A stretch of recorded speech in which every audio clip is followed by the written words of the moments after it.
Nakausap ko na po yung doktor. Nag-prescribe po ng pain meds para sa inyo.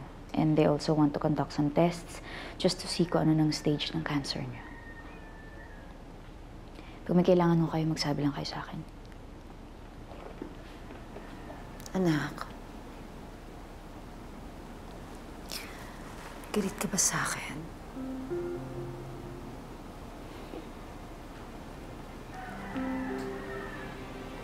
Magpalakas muna kayo.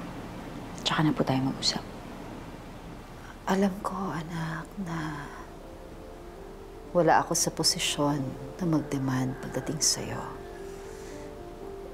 Considering ang laki ng mga naging kasalanan ko sa'yo. Nung iniwan ko kayo ng tatay mo,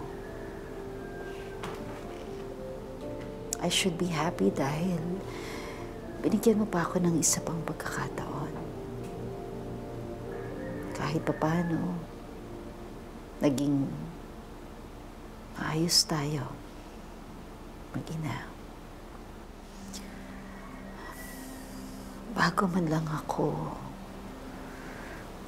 pumanaw at mawala sa mundong ito, I'm very grateful, anak, for that chance. Pero ako pa rin ang nanay mo.